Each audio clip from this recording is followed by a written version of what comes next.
बिहार विधानसभा चुनाव में लोजपा को मिली करारी हार के बाद अब एनडीए की सहयोगी पार्टी ने लोजपा को लेकर के बयान देना शुरू कर दिया है। इसी कड़ी में हम पार्टी के प्रवक्ता दानिश रिजवान का कहना है कि लोजपा के कई नेता और सांसद उनके संपर्क में हैं जो हम में आना चाहते हैं। सुनिए दानिश रिजवान ने क्या कुछ कहा और किस तरह से उन्होंने चिराग पासवान पर हमला किया।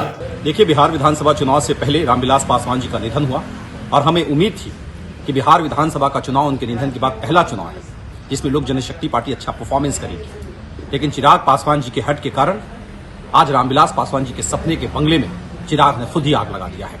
हालात ऐसी पहुंच गई है कि लोक जनशक्ति पार्टी के कई वरिष्ठ नेता और सांसद हिंदुस्तानी अवाम मोर्चा के संपर्क में हैं और जल्द ही लोजपा के कई बड़े नेता और सांसद हिंदुस्तानी अवाम मोर्चा में शामिल होंगे।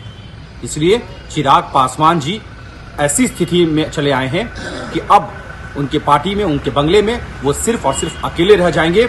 उनके दल में और कोई नेता और सांसद नहीं रहेगा। देखिए, बिहार विधानसभा चुनाव से पहले रामविलास पासवान जी का निधन हुआ और हमें उम्मीद थी कि बिहार विधानसभा का चुनाव उनके निधन के बाद पहला चुनाव है जिसमें लोक जनशक्ति पार्टी अच्छा परफॉर्मेंस करेगी। लेकिन चिराग पासवान जी के हट के कारण आज रामविलास पासवान जी के सपने के बंगले में चिराग ने खुद ही आग लगा दिया है।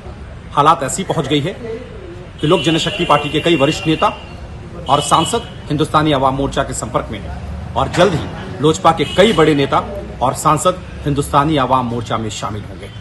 इसलिए चिराग पासवान जी ऐसी स्थिति में चले आए हैं कि अब उनके पार्टी में, उनके बंगले में वो सिर्फ और सिर्फ अकेले रह जाएंगे। उनके दल में और कोई नेता और सांसद नहीं रहेगा। NBC 24 सच की ताकत।